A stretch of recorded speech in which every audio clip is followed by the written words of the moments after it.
It's me, Brave Mykayli again. I just wanted to tell you how my cannabis makes me feel.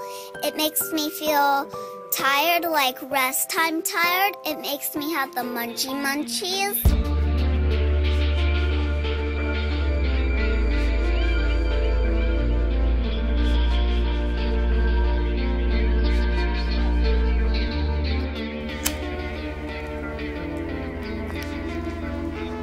That's an easy day to remember. Friday the 13th, 2012 was the day we got told she had a mass in her chest. Her oncologist came and said the chemotherapy wasn't doing what it was supposed to. They were going to recommend us to start considering full body radiation and a bone marrow transplant. We knew that wasn't necessary. We knew that what we were going to do would be right. So that day we gave her her first dose of cannabis oil. 6 days later, it was in full remission. Medical marijuana is legal in 20 states and DC, but there are still legal use cases that are very controversial, like medical marijuana for kids. Some claim it's a wonder drug for epilepsy, severe autism, and to quell the harsh side effects of chemotherapy. Others decry the long-term effects of pumping weed into still-growing bodies. We headed to the small town of Pendleton, Oregon, a state where medical marijuana is legal, to visit Mykayli Comstock, an 8-year-old who takes massive doses of concentrated THC to treat her leukemia. Her family believes in cannabis's curative effect, that pot can literally shrink tumors.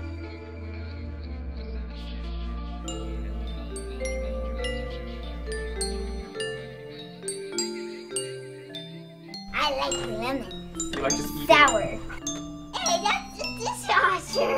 I can put bread in the dish. I'm gonna put this croissant in the dishwasher. No, you can't do that. Okay, fine. Where's it go then? That should make it all soggy. Mykayli is about to take the THC equivalent of 1/3 of an ounce of the highest grade medical marijuana, roughly 10 bong hits. She does this twice a day. This is bubblegum, and this is orange. And then I give them to Daddy. A lot of people complain about it when they get too high. Too high. The psychoactivity of it is very extreme compared to just smoking a joint. 1 pound will yield between 45 to 80 grams depending on your process. And how often do you take these? Every day. And how do they make you feel? Energized and happy. So I take this and I'll fill up one side of the capsule.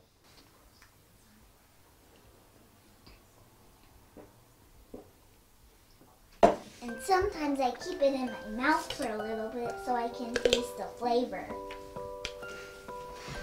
Because then it tastes yummy. In the conversation around medical marijuana for children, dosing is a major issue. How much is too much? Mykayli's treatment is about delivering the most amount of THC that she can tolerate, psychoactive properties and all. This is like the medicine basket. Saturation is key in treating cancer. You have receptors on every cell and organ in your body. The more cannabinoids you can intake, the more effective the treatment would be. And it protects the nerves from the damage caused by the chemotherapy. Cocoa butter lotion. It's a cannabis-infused essential oil blend that rolls right on. So it's just like a tiger balm, but... Yeah, you drop it right on your tongue. Yeah. Every now and again, Mykayli likes to have medibles or infused goodies or candies. And she'll eat these things on top of her oil. That's when she gets the more noticeable psychoactive effect. Mykayli loves to eat these. You feel your dose kicking in?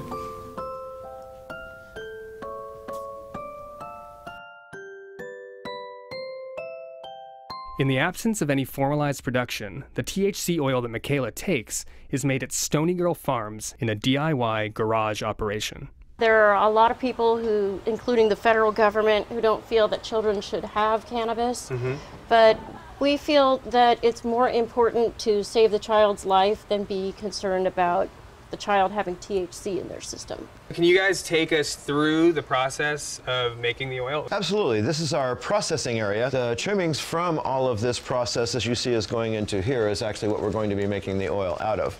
So we'll start by taking this and we'll put it into our food processor and we'll just quickly grind it up.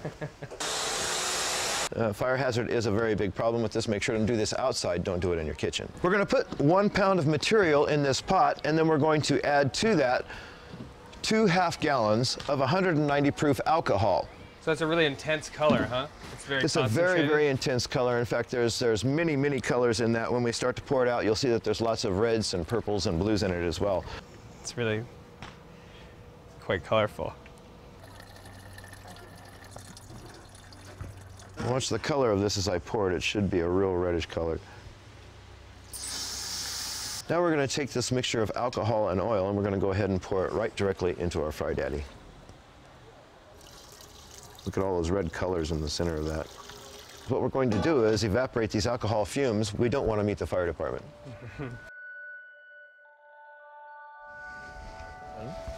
Guess what? That time is now. We don't want any alcohol around left for the patients. As you can see, it's quite thick. So if you touch it to your tongue, it's still a drop. Does this drop get me high? It very well can. Okay. In addition to cannabis, Mykayla takes traditional cancer meds too. How do you think the cannabis helps her? Like what? Well, the cannabis has made it so Mykayla really has minimal symptoms. She was very, very, very ill and in a lot of pain. She didn't want to eat and very thin looking. The very first dose of cannabis we gave her, she instantly said she was hungry and she smiled and she was happy. We get our baby back. She plays now and she's a child again. As much as Mykayla's folks prize the palliative effects of cannabis, it's the drug's supposed curative power that makes them such zealous advocates. In conversations with Brandon, he often uses the word apoptosis. How exactly does THC allegedly shrink tumors? THC attaches to cannabinoid receptors in our bodies and translocates bad mitochondria in cancer cells to produce RNA that disintegrates the walls of the endoplasmic reticulum. Peer-reviewed medical studies have backed up this claim, but only to a degree. There is no control when it comes to this word called cancer. The only thing we did have control over was saying no to radiation therapy and yes to giving her cannabis. It won't work for every single person. So every single person's different, and it doesn't just take cannabis. Come to my house at 1. Mykayla's become something of a celebrity in the weed world, inspiring other parents to give their sick kids cannabis, including their babies. Abel's first medicine that was introduced to him when we started treating him, cannabis oil infused into organic agave nectar. Hey, mister. Hey.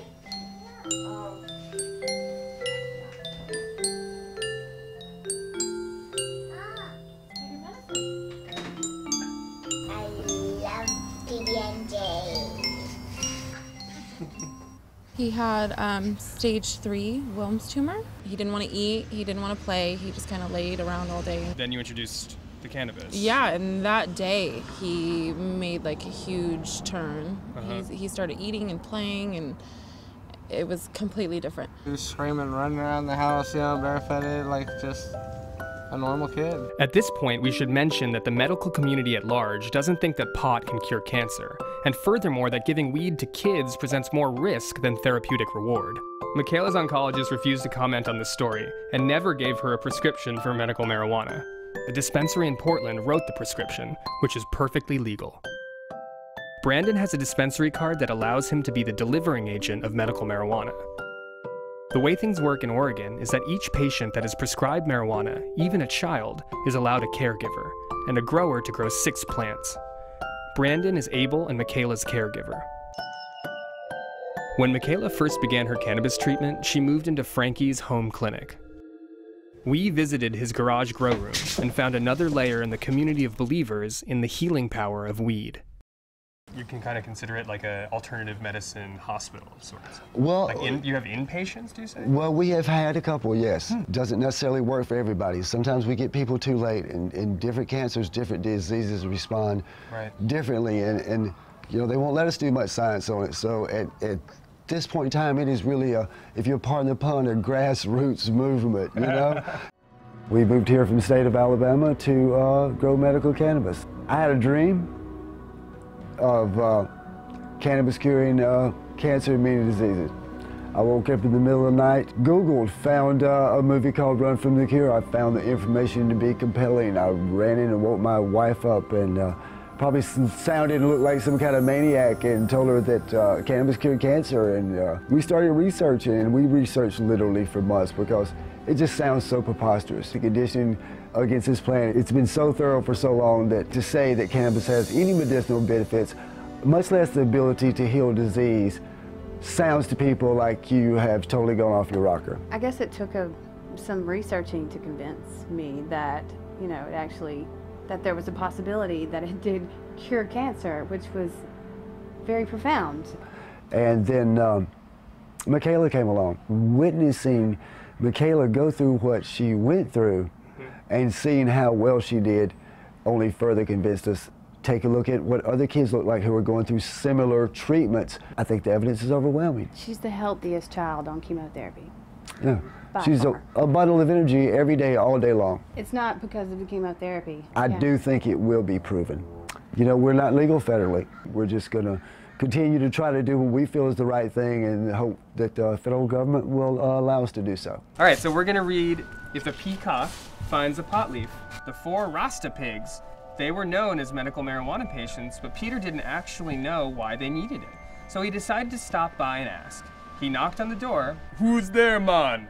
One of the pigs called from behind the door. "Hello, I'm Peter the peacock from next door." They quickly opened the door and snatched Peter in. It's a good Rasta hat. "He's got a bong." "What can we do for you, man?" the 4 Rasta pigs said in unison. "Well, actually, I was just wondering why you need medical marijuana." The 4 Rasta pigs took turns telling Peter of how they'd been losing sleep ever since the wolf moved in down the street. Uh-oh. Eventually, they went to a doctor and found out they had insomnia.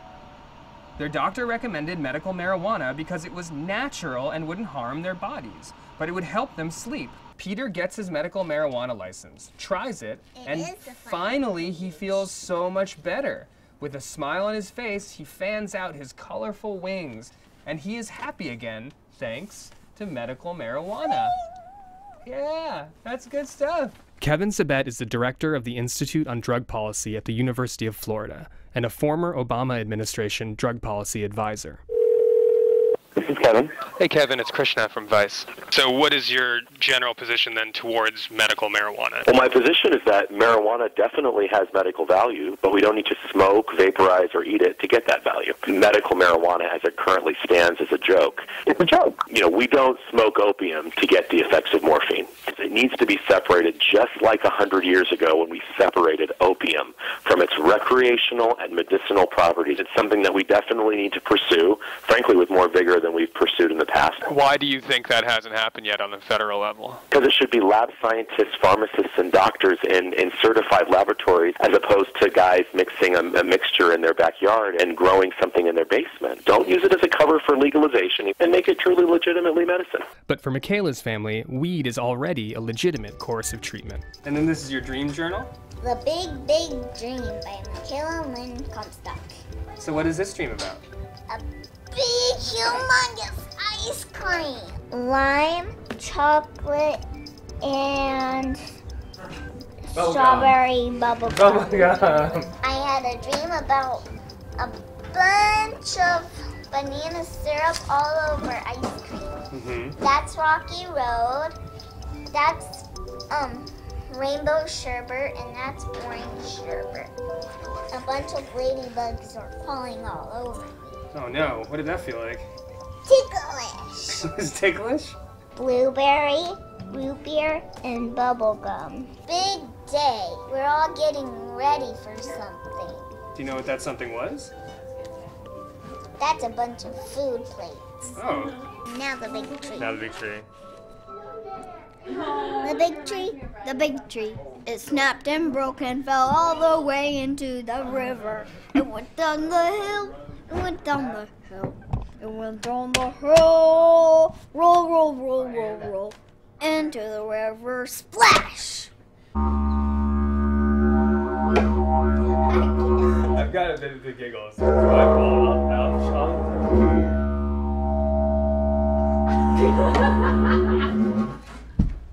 And 1, 2, 3, 4, 5. It's hard to imagine what it's like to have your kid diagnosed with cancer, but it's clear that Mykayli and her folks are empowered by what they believe to be marijuana's positive effects. They, like other proponents we met, have donned the robes of the converted with evangelical zeal. Whether weed might in fact be the cancer drug of the future remains to be seen.